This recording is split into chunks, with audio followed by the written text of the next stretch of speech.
مسیح یسوع میں آپ سب کی سلامتی ہو۔ اور آج کی صبح خدا کے عظیم دن کے لیے، اس کے مقدس سبت کے لیے،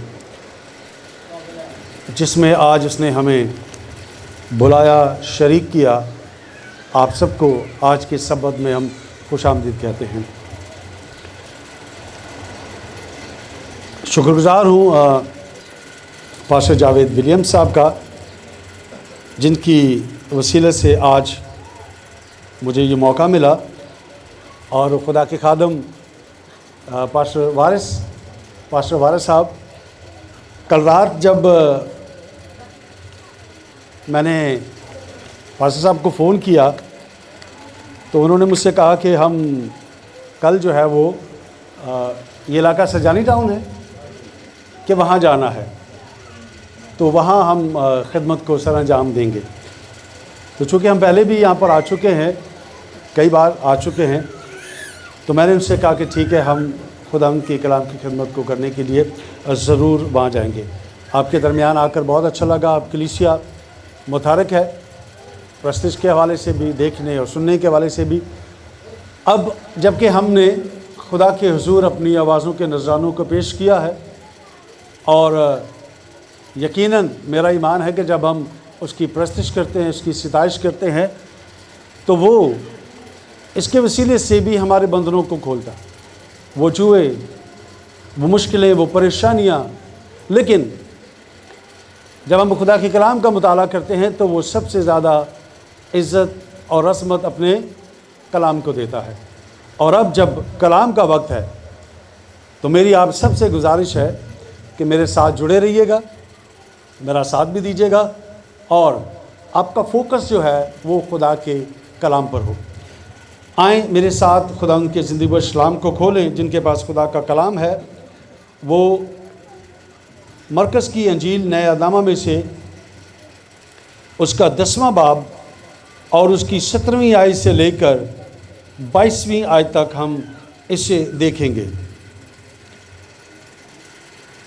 نیا نامہ میں سے مرکز کی انجیل اس کا 10واں باب اس کی 17ویں آیت سے لے کر 22ویں آیت تک۔